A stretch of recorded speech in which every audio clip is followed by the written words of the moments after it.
اب حکومت قائم ہوگی خیبر پختونخوا میں، سہیل آفریدی صاحب وزیر اعلیٰ ہوں گے، خان صاحب کی توقع ہے کہ ایک نئی شروعات ہوگی اور ایک عقل کی بات ہوگی، افہام و تفہیم کی بات ہوگی، معاملات کو سمجھنے کی بات ہوگی، جو جرگے ہیں وہاں پہ، جو قبائل ہیں، ان سے معاونت حاصل کی جائے گی اور اس معاملے کو ایک دیرپا حل جو ہے وہ مہیا کیا جائے گا۔ تو یہ خان صاحب کا سوچا سمجھا فیصلہ ہے، لیکن اس کا جو محرک آج واقعہ ہوا وہ اس معاملے کا محرک ہے۔ جو شہادتیں آج ہوئیں انہوں نے خان صاحب کو انتہائی مغموم کیا ہے، انہوں نے تمام شہیدوں کی، ان کے درجات کی بلندی کی دعا کی ہے، اپنے غم کا اظہار کیا ہے اور اس عزم کا تہیہ کیا ہے، اعلان کیا ہے کہ آئندہ ہم بہتر پالیسی اپنا سکیں گے وفاقی حکومت کی سطح پہ، اور صوبائی حکومت جو ہے وہ وفاقی حکومت کی رہنمائی کر سکے گی اس حوالے سے۔ تو اب خان صاحب کی یہ توقع ہے، خان صاحب کا یہ حکم ہے کہ سہیل آفریدی صاحب وفاقی حکومت کی رہنمائی کریں، ان کو سمجھائیں کہ پختون روایات کیا ہیں، اس علاقے میں امن کس طرح قائم ہو سکتا ہے۔ خیبر پختونخوا میں اس وقت دہشت گردی کی بدترین صورتحال ہے۔ اس سال جو واقعات ہوئے ہیں وہ ریکارڈ ہے، اور ابھی اس سال کے 2 مہینے باقی ہیں۔ جتنی قیمتی جانوں کا ضیاع اس سال ہوا ہے، جتنی شہادتیں اس سال ہوئی ہیں، اس کی مثال نہیں ملتی۔ خان صاحب انتہائی غمگین ہیں۔ آج جو اورکزئی ڈسٹرکٹ میں واقعہ ہوا جس میں ہمارے جوان، ہمارے افسر شہید ہوئے ہیں، خان صاحب نے کہا کہ اس کے بعد اب کوئی چارہ نہیں ہے میرے پاس کہ میں تبدیلی کروں۔ خان صاحب نے یاد دلایا کہ پچھلے کئی 2 سالوں سے، 2.25 سالوں سے ان کا اصرار رہا ہے، ان کا یہ موقف رہا ہے کہ جو وفاقی حکومت کا ایک طریقہ ہے، جو وفاقی حکومت نے ایک پالیسی اپنائی ہوئی ہے جو بالکل غلط پالیسی ہے، خیبر پختونخوا حکومت اپنے آپ کو اس پالیسی سے دور کرے، اور یہ پالیسی جنگ و جدل کی پالیسی ہے۔ اس تمام عرصے میں خان صاحب نے کہا کہ ہم نے بار بار یہ کہا ہے کہ 3 اسٹیک ہولڈر ہیں، جب تک ان کو شامل نہیں کیا جائے گا خیبر پختونخوا اور پورے پاکستان میں امن نہیں ہوگا۔ اور یہ 3 اسٹیک ہولڈر ہمارے قبائل ہیں، جو ایکس فاٹا کے علاقے ہیں، وہاں کے بسنے والے لوگ ہیں، افغان حکومت ہے اور افغان عوام ہیں۔ ہم نے جس طریقے سے افغان مہاجرین کو پاکستان بدر کیا، بے عزتی کی ان کی، اس سے ہم نے ایک ایسی نفرت بوئی ہے جس کی کوئی ضرورت نہیں تھی۔ 40 سال ہم نے میزبانی کی، اور اس کے بعد ہم نے ایک ایسی حرکت کی جو خان صاحب کی نظر میں ناقابل معافی ہے۔ اسی طرح جو حکومت وہاں قائم ہوئی ہے اس سے ہم نے کوئی تعلق نہیں رکھا۔ خان صاحب نے یاد دلایا کہ بلاول بھٹو 1.25 سال وزیر خارجہ رہے، اور یہ ایک انتہائی اہم دور تھا، ایک دفعہ بھی وہ کابل نہیں گئے۔ اسی طرح جو وہاں کی حکومت ہے ان سے کوئی رابطہ نہیں رکھا گیا۔ خان صاحب نے اپنے دور حکومت میں 3.5 سال میں یاد دلایا کہ دہشت گردی تاریخ کی کم ترین سطح پہ تھی، اس ملک میں وہ حملے نہیں ہو رہے تھے جو آج ہو رہے ہیں، اور اس کی وجہ یہ تھی کہ انہوں نے اشرف غنی حکومت کے ساتھ ایک تعلق پیدا کیا، خود وہاں گئے، کابل گئے، اشرف غنی کو یہاں بلایا، اور اشرف غنی حکومت یاد رہے ایک پاکستان مخالف حکومت تھی جو را کے ساتھ مل کر کام کرتی تھی، لیکن اس کے باوجود اپنی پالیسی کی وجہ سے، حکمت عملی کی وجہ سے ہم نے اس ملک میں دہشت گردی نہیں ہونے دی۔ تو خان صاحب کو انتہائی افسوس ہے، دکھ ہے کہ ان کے ویژن پر عمل نہیں ہوا، اور خیبر پختونخوا حکومت اس طرح اپنے آپ کو وفاقی حکومت کی اور ایجنسیوں کی پالیسی سے دور نہیں کر سکی جیسا کہ ضروری تھا۔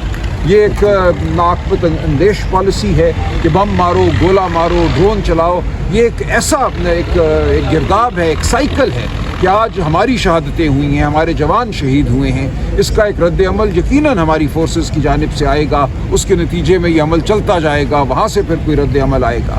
تو ایک ہی طریقہ ہے اس دہشت گردی کو ختم کرنے کا کہ ہم بیٹھیں اور اس معاملے کو اس کے بڑے تناظر میں دیکھیں، اس کو حل کریں، اور اور خان صاحب کے ویژن پر عمل کریں۔ سہیل آفریدی پر الزام ہے کہ وہ آلریڈی طالبان نواز ہے اور وہ طالبان کا سہولت کار بھی رہا ہے، تو پھر اس کے ساتھ ساتھ ان کے خلاف جو ہے وہ FIA سائبر کرائم میں فروری 2024 میں ایک کیس بھی ہے، آپ اس کو کیسے دیکھتے ہیں؟ سلمان اکرم رجا صاحب، اس سے ایک سوال لے لیں کہ جو موجودہ KPK کی صورتحال ہے، بڑی نازک صورتحال ہے، ایسے میں KPK وزیر اعلیٰ کو تبدیل کر کے نیا وزیر اعلیٰ لگائیں گے تو صورتحال کے اوپر منفی اثرات نہیں پڑیں گے؟ نہیں، کوئی منفی اثرات نہیں پڑیں گے۔ دیکھیں، یہ ایک بالکل لغو الزام ہے کہ وہ طالبان نواز ہیں۔ خان صاحب یہ بات کرتے ہیں کہ ہم نے اپنے لوگوں کے جان اور مال کی حفاظت کرنی ہے، وہ کیسے ہوگی؟ وہ ایسے نہیں ہوگی کہ ایک ڈرون حملہ آپ ان پہ کریں، وہ پھر آپ کے اوپر حملے کریں، دہشت گردی کریں۔ یہ عمل تو ہو چکا نا، 21-22 ملٹری آپریشن آپ کر چکے ہیں پچھلے 10-12 سال میں، کوئی نتیجہ نہیں۔ ہر چند مہینوں کے بعد اعلان ہوتا ہے کہ یہ علاقہ اب دہشت گردی سے پاک ہو گیا اور اس کے چند دنوں کے بعد وہاں پھر ایک اور واقعہ ہو جاتا ہے. تو ہمیں بیٹھ کر بحیثیت قوم سوچنا ہوگا کہ اس مسئلے کا حل کیا ہے. افغانستان کوئی ایسی چیز نہیں ہے جس کو ہم اپنے سے دور کر سکیں. وہ ہمارے پڑوسی ہیں, ایک تمدن ہے یہاں پہ, ایک کلچر ہے, یہاں کی روایات ہیں, یہاں کی سوچ ہے. اس سب کو جب تک آپ ساتھ لے کر نہیں چلیں گے کوئی دیر پا حل ممکن نہیں ہوگا.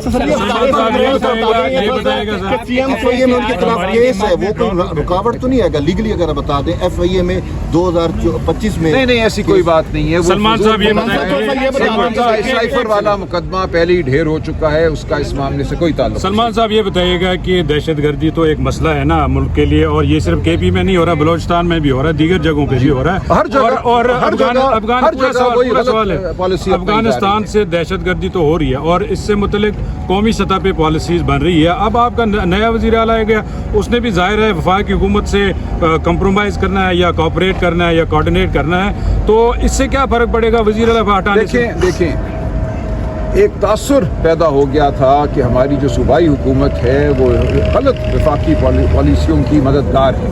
تو سہیل آفریدی صاحب سے اب یہ تقاضا ہے, خان صاحب کی یہ توقع ہے کہ وہ اپنے آپ کو دور رکھیں گے اور وہ بالکل واشگاف الفاظ میں کہیں گے کہ ہم وفاقی حکومت کی پالیسیوں کی حمایت نہیں کرتے. یہ انتہائی اہم بات ہے اور وفاقی حکومت کی رہنمائی بھی کرے گی. اگر وہ نہیں کر سکے ان کو بھی ہٹائیں گے. ہمیں بالکل یہ توقع ہے کہ ایسا نہیں ہوگا اور ایک نئی شروعات کی ضرورت ہے. اور عمران خان صاحب نے علی امین صاحب کے لیے بھی ایک پارٹی میں آلریڈی گروپنگ ہے, اس سے مزید گروپنگ نہیں ہوگی. کے پی کے میں اس فیصلے کے اوپر عمل درآمد کیسے ہوگا؟ وہاں اور جماعتیں بھی بیٹھی ہوئی ہیں, مولانا فضل الرحمان ہے, پاکستان پیپلز پارٹی, نون لیگ. عدم اعتماد میں کوئی نیا وزیر اعلیٰ سامنے آ گیا تو کیا کرے گی پی ٹی آئی؟ اعتماد نہیں ہوگا. علی امین صاحب کو خان صاحب نے حکم دیا ہے کہ وہ استعفیٰ دیں اور ہماری وہاں پہ واضح اکثریت ہے خیبر پختونخوا اسمبلی میں. اس اکثریت کی بنیاد پہ سہیل آفریدی صاحب کو وزیر اعلیٰ منتخب کیا جائے گا, اس لیے کوئی دقت مجھے نظر نہیں آتی. علی امین کو جو ہے وہ سزا دی جا رہی ہے کہ علیمہ خانم کے بارے میں عمران خان کو بریف کیا تھا. ایسی بات نہیں ہے. دیکھیں آج عمران خان صاحب نے علی امین صاحب کے حوالے سے بھی نیک جذبات کا اظہار کیا. وہ سمجھتے ہیں کہ علی امین صاحب کے لیے بھی اچھا ہے کہ وہ اب اس عہدے کو چھوڑیں اور اس سیاست کا حصہ بنیں جو خیبر پختونخوا کے عوام کی سیاست ہے. سلمان اکرم راجہ صاحب یہ بتائیے گا کہ پاکستان کی فوج جو ہے وہ آج صرف قربانیاں نہیں ہوئی, روزانہ کی بنیاد پر قربانیاں دے رہی ہے اس ملک کی حفاظت کے لیے. پاکستان کی سوین جو لوگ ہیں ان کا خون بہایا جا رہا ہے دہشت گردوں کی وجہ. کیا آپ یہ چاہتے ہیں کہ ان دہشت گردوں سے جو پاکستان کے عوام کے قاتل ہیں, فوج کے شہداء کے ذمہ دار ہیں, ان کے ساتھ مذاکرات کیے جائیں؟ کیا ایک منٹ میری بات سنیں, کیا ان کے ساتھ مذاکرات سے آپ مسئلہ کرنا چاہتے ہیں؟ اور وہ افغان مہاجرین جو رواں سال کی دہشت گردی ہے 70% اس میں ملوث ہیں افغان شہری, کیا ان کو واپس بھجوانے کے آپ خلاف ہیں؟ نہیں یہ غلط. دیکھیے ایک طریقہ ہوتا ہے کسی کو واپس بھجوانے کا, اور یہ معاملہ آپ کو کرنا ہے افغان حکومت کے ساتھ, یہ معاملہ آپ کو کرنا ہے افغان عوام کے ساتھ. میں نے پہلے عرض کیا کہ 3 اسٹیک ہولڈر خان صاحب نے, عمران خان صاحب نے آئیڈینٹیفائی کیے ہیں. ان علاقوں کے ہمارے جو قبائل ہیں ایکس فاٹا کے, جو افغان عوام ہے اور افغان حکومت. تو اگر آپ یہاں معاملہ طے کر لیتے ہیں تو جو الزام ہے اور اس میں حقیقت بھی ہے کہ بڑی حد تک یہ دہشت گردی وہ لوگ کرتے ہیں جو 2500 کلومیٹر کا ہمارا بارڈر ہے افغانستان کے ساتھ, اس کو عبور کر کے آتے ہیں. تو یہاں بیٹھے ہوئے لوگ نہیں کرتے.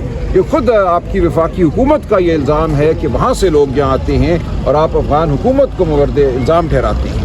تو ضروری یہ ہے کہ آپ افغان حکومت سے کوئی معاملہ کریں. جب تک یہ معاملہ نہیں ہوگا, جب تک یہ گفتگو نہیں ہوگی, دہشت گردی نہیں رک سکتی.